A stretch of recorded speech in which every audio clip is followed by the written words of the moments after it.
Next, coming to FAST. What is FAST? You should know the definition of FAST and how it is done. It is focused assessment with sonography for trauma. NCBI has recommended this. FAST, that is focused assessment with sonography for trauma. Okay, so now you are suspecting that it is a case of ruptured ectopic, but you cannot find the perabdominal rigidity and tenderness, but still the patient is hemodynamically unstable. Okay, so she is a hemodynamically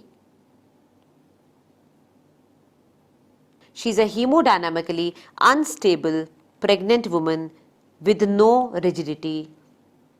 There is no abdominal finding.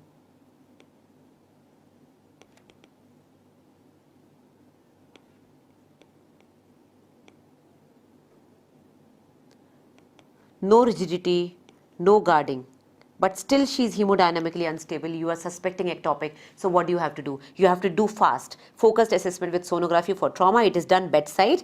It has to be done bedside, obviously. So it is done bedside. It is a rapid bedside sonography as a screening test for blood around heart or abdominal organs. So that is why it is known as trauma. So why is it called trauma? Because generally it is meant to be done in the road traffic accidents, in kind of trauma cases who come with hemodynamic instability. So we do a bedside rapid sonography to check where the blood has come, whether the spleen has been damaged, the liver has been damaged, anything else in intra-abdominal organs have been damaged. Similarly, in ectopic, when we cannot rule out the ruptured pregnancy, then we have to do a bedside sonography, and it includes the 4 views. It will include, you just need to know in case they ask you, it is good to know.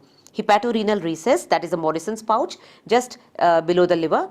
Perisplenic area to check the splenic rupture, subxiphoid pericardial window to check for the heart, and the suprapubic window, that is a POD. Okay, the pouch of Douglas is what we are worried about. We are worried about the pouch of Douglas. Okay, so FAST includes these 4 views to check whether there is any trauma, any bleeding inside. Okay.